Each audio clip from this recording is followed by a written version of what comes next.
Fala, tropa! Quer um pizzão desse aqui na tua casa? Link na descrição, ó. E vral! Reta final da nossa resenha, mano. Falar do Vasco da Gama rapidamente. Pô, eu vi o jogo do Vascão. E o Vasco chegou a empatar o jogo. Galarza fez o gol. E aí depois tomou 4 Só que aí Coutinho pode se aprofundar melhor. Mas aí, assim, o jogo que eu tava vendo foi um gol muito rápido do São Paulo. Mas o Vasco tava no jogo, no primeiro tempo. No jogo. Quase chega, empatou 1-1, aí leva o 2-0. E aí logo depois do 2-0 faz 2-1. Fica grandão, vem pro segundo tempo, 2-2, equilibrando o jogo. Pô, mas depois, não. O Vasco. Aí é aquela coisa, né? Você vai pra cima, o Vasco, teoricamente, não tem muita condição de ir muito pra cima.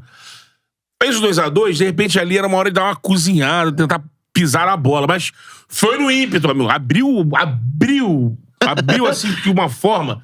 2 roubadas do São Paulo, tocando bola. Achando que dava pra vencer, virada histórica. Eu acho assim... 4-2. Eu concordo com essa leitura do Beto. Eu acho que foi um jogo onde...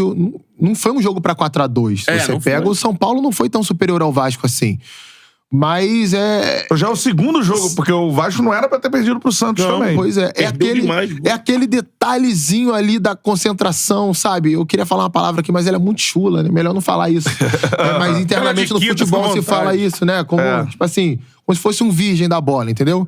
Você tem que perder aquilo que te faz que você não seja mais o virgem, entendeu? Você ia falar cabaço. Isso aí. Já que você falou, cabaço. Assim, gol de cabacice, entendeu? É assim que se fala no futebol, porque é o tipo de jogo que você não pode perder. Se você vai pro Morumbi lotado, torcida do São Paulo apoiando, e você consegue fazer um jogo competitivo, e eu acho até que o Vasco criou mais chances de gol do que o São Paulo, se a gente pega o jogo todo, até o 2-2. E aí o Robson Bambu falhando pra caramba, fez um péssimo jogo. Ele até vinha jogando bem, mas... Vinha jogando bem. Fez um péssimo jogo.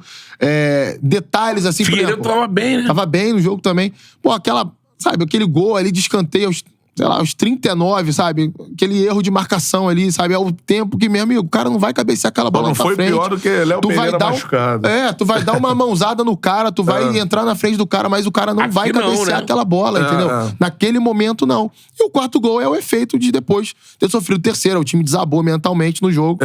Mas acho que existe ali... Até me surpreendeu a atuação do Galarza. O Galarza jogou bem esse jogo. Não só pelo gol que ele fez, mas teve um outro chute no primeiro tempo que ele dá no cantinho, que o Rafael pega. Acho que ele encaixa bons passes também. Acho que a saída do Cauã Barros ela foi precipitada por parte do Barbieri. É claro, assim, a gente tem que falar de hierarquia no meio campo, mas pra mim, dos 3 ali, quem tava pior em campo naquele momento era o Jair, não era o Cauã e não era o Galarza, mas entendo ele ter tirado o Cauã pela questão de hierarquia pra colocar o Alex Teixeira.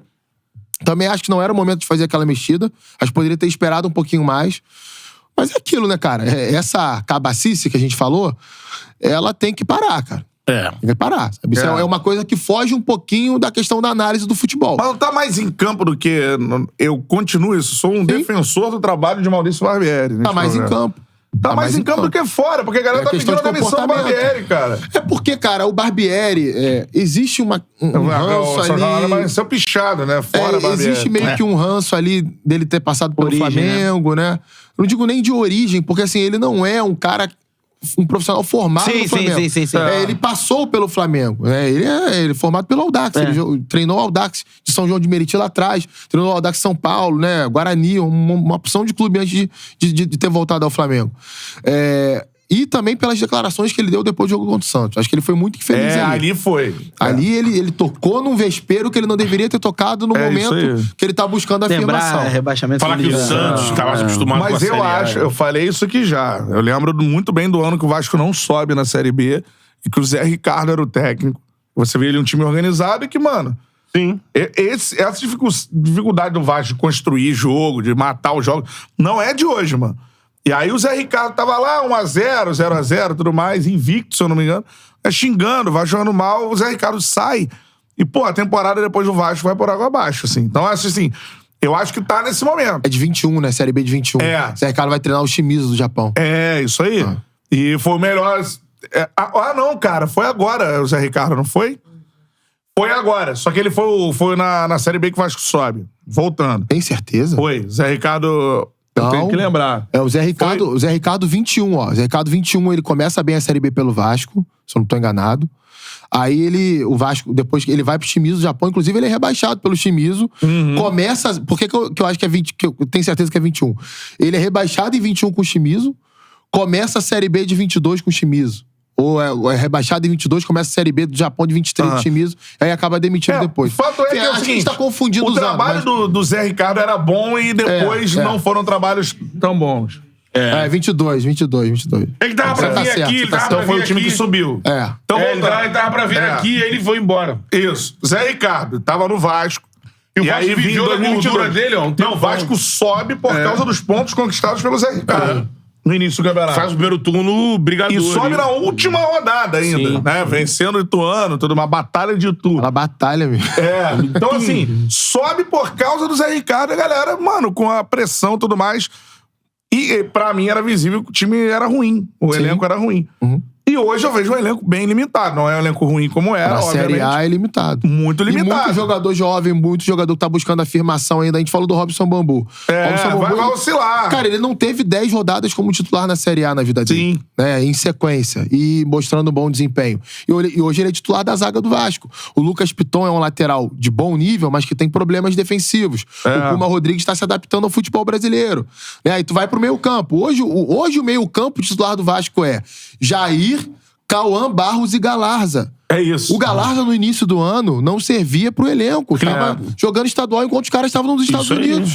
O Cauã Barros chegou há pouco tempo no Vasco, né? Profissionalmente falando. Mas não é possível que a galera não tá vendo que não tem muito de onde tirar, cara. E Você tem o Marlon tá na seleção, né? E mal o Andrei não vai voltar. Já foi. Mal bem, o time é organizado. Você vê ele um padrão tático e tal. Jogou melhor que o Santos. Necessita fazer uma janela de meio de temporada. E vai fazer. Assertivo. E vai fazer. Mas aí vai ter que sofrer o primeiro turno inteiro. Não tem como, não tem mágica, cara. Eu acho assim... Se tirar o Barbieri, pra mim é muito perigoso. Mas, por exemplo, Santos e São Paulo foram jogos onde o Vasco produziu pra não perder. Sim. E aí perdeu. Pelo menos empatar os dois. Pelo menos empatar os dois. Mas aí entra essa questão da falta de ter um estofo um pouquinho maior.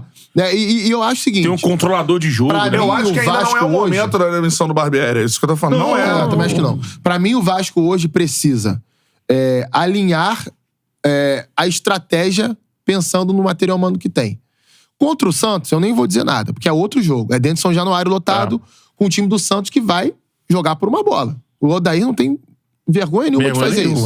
Fazia isso no Inter. No Inter, não vai fazer Chegou na quase final da Libertadores fazendo isso. O elenco inferior, né? Então, ele vai fazer isso. Então, esse jogo, beleza, o Vasco tinha que se expor um pouquinho mais e faltou finalizar melhor. Faltou um pouquinho mais de tranquilidade. A bola no pé do Raul, né, Guerreiro? Exatamente. E também o time dá umas desligadas de vez em quando, né? O gol do Santos, aquele golaço que o David faz, cara, é o primeiro ataque que o Santos troca passe, basicamente. E aí o Vasco dá aquela arrefecida na marcação no campo de defesa, sai o gol. É entender que o Campeonato Brasileiro não permite isso, amigo. Contra o Cuiabá já não permite. Imagina contra o Santos. Esses cochilos não pode ter. Mostrar que contra o Santos foi o Lucas Lima, fazendo a limpa na defesa do Vasco. Jogadaço, tabelou com facilidade. Lucas Lima.